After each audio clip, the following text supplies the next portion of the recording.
Hi, welcome to SBR Sports Picks. My name is Peter Loshak. Today is Wednesday, December 19th, and we are going to break down both of the college football playoffs semifinal games right now with Al McMorty from BigAl.com and Ian Cameron. Very excited to hear what these guys have to say about possible betting value with both of these games and what key factors they're going to cite. Let's start with Notre Dame Clemson. This is an interesting one. It's, of course, the Cotton Bowl. It's going to be played in Arlington, Texas on December 29th.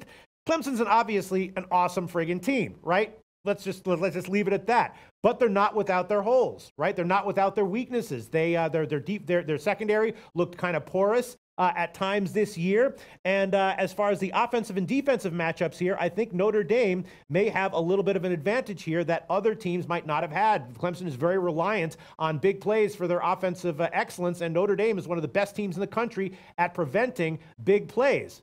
Now, I'm not saying that I think Notre Dame's going to get the win here, but the spread confuses me a little bit. It opened at 10.5, got bet up to 13.5. I think Clemson probably wins this one, but should this line be this big, nearing 2 touchdowns? I don't think so. I'm thinking Notre Dame plus 13.5 might have some value. Let's start with you, Al McMorty. Should this line be this high? You know, I'm kind of with you. I'm a little bit surprised that it is this high. You know, you've got a matchup of 2 undefeated teams. Notre Dame is 12-0, Clemson is 13-0. And, you know, for as long as I can remember, I've been taking the underdog in matchups between 2 undefeated teams, whether in the regular season or in the postseason. If you go back to 1980, the underdog has covered 68% of the time when getting more than 6 points if both teams have a record of 5-0 or better. And in bowl games, listen to this. Such teams are a perfect 5-0, but not just against a spread. They're also 5-0 straight up, even though the average point spread in the game has been 8.4 points. So that bodes very well for Notre Dame and possibly even for an outright win. Another fact is that undefeated favorites of more than 6 points with a record of 5-0 or better and off a point spread win, those teams have covered just 42% of the time since 1980 when playing a 666 or better opponent. I'm taking the points. Wow. Sounded a little bit like when we started that you were a little bit disappointed and maybe second guessing yourself when you heard that I was liking Notre Dame too. Is that accurate? No, that's not accurate at all. Okay. Peter, you know me by now. I couldn't care less what anyone else thinks. Yes, absolutely. As you should. As a true handicapper with an edge, that's what their attitude should be. It's interesting. It is up to 13.5, although some books are still taking a lean here. The Greek, notably, is leaning Notre Dame. The Greek is only hanging 12.5, so the Greek clearly has an opinion here that this line is too high, at least as of right now. 13.5 market wide, but again, the Greek at 12.5. Ian Cameron, this line got bet way up. We can't be the only ones here thinking that it doesn't quite make 100% perfect sense, as you would expect a spread in the college football playoff semifinals to roughly do. That's a great point by Al, because, you know, if I cared so much about what other people were betting and thinking, I wouldn't have made it a jump into this career. So you got to look at it that way, you know, and handicap for myself. But that's a great point there. This game has been spinning around in my head for weeks. And I still haven't come up to a real strong conclusion either way. I know the case you've made for Notre Dame is certainly there. I mean, we know Clemson's secondary can be had. And Ian Book has given this Notre Dame team a shot in the arm with their passing game. A shot in the arm that Brandon Wimbush was not giving Notre Dame early in the season, which is why Brian Kelly went to that early season switch to go with Ian Book at the quarterback spot. But there is a case, too, for Clemson. And the case is, can Notre Dame step up in class against this kind of speed, against this kind of athleticism, and this kind of talent here? That remains to be seen.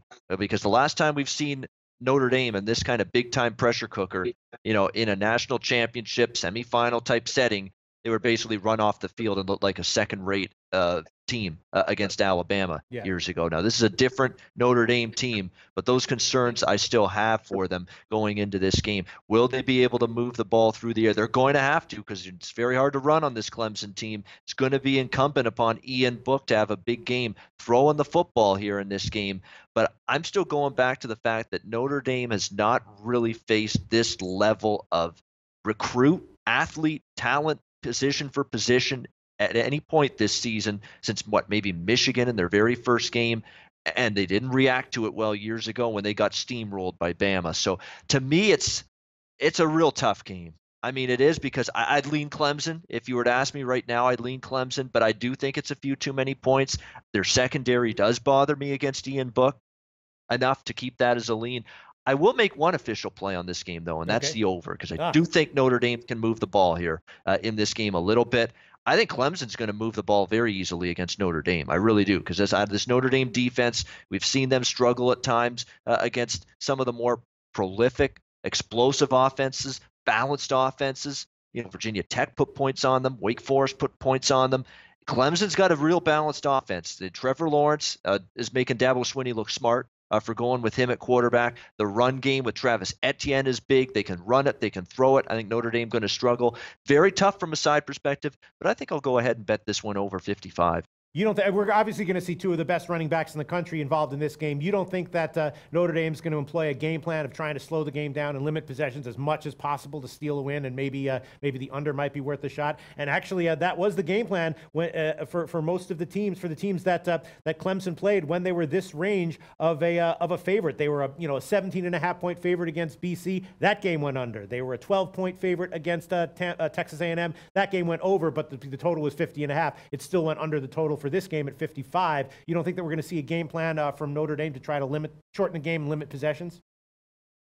Possible, but what I'm looking back at is the South Carolina game for Clemson, because that was the game where it sticks out like a sore thumb. Their secondary struggled, and it was probably one of the better passing quarterbacks they had faced in a while, and Jake Bentley. Notre Dame's going to be able to do that, I think, a little bit against Clemson. I think they're going to be able to score some points. Pace is, you're right, there's not going to be a ton of pace. I know Notre Dame early in the season and last year too, since they made the change at offensive coordinator. He's a guy that came over from the Rich Rod system at Arizona State, rather, and he came over here trying to get this team play a little faster, but that would sort of dissipated down the stretch. So you're right, the pace may not be there with this Notre Dame offense, but I do think they're going to be able to punch in some scores here in this game against Clemson. But on the flip side, I think their defense is going to struggle with Clemson. I think Clemson's got too many weapons, and I think their offensive line can really push Notre Dame's defensive front around at the point of attack. So the pace may not be there on either side, but I do still think we get enough points to trickle over this total. All right, so Ian Cameron's going to take a shot with the over at 55. Al McMorty liking Notre Dame plus 13.5. And I just have to ask you this one more time, Al McMorty. I know you don't care what anyone else does, and that's the appropriate, attitude that you should have. But it's certainly worth noting that there was such a big line move here on Pinnacle in favor of Clemson. You know, they opened at 10.5, got bet up to 11, 12, 12.5, 13.5 at Pinnacle, and you know that is serious money that's able to move the college football markets that came in with a strong opinion on Clemson. That is not just a couple of yahoos betting $50 or $100 here saying Clemson's awesome. Sure, give me whatever line you want to give me on them. I'll take them. That's sharp money with the ability to move the market, pounding Clemson early. Yeah, but that's just going to impact when I bet, not who I bet on. Right. So this might come back down closer to the opening line by kickoff, and I would not at all be surprised if it is back down. Go ahead, Al.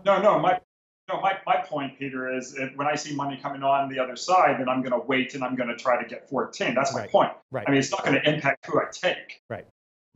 And also, I wouldn't be surprised, though, if we do see a U-shaped line movement on this spread, and it does come a little bit closer to the opening line. Great breakdown, guys. We'll see if either of you or both of you prove to be accurate in your predictions. Ian Cameron, again, on the over, 55, a modest total. Al McMorty going against the early market movement in favor of Clemson, taking Notre Dame plus 13.5. Thanks so much, guys.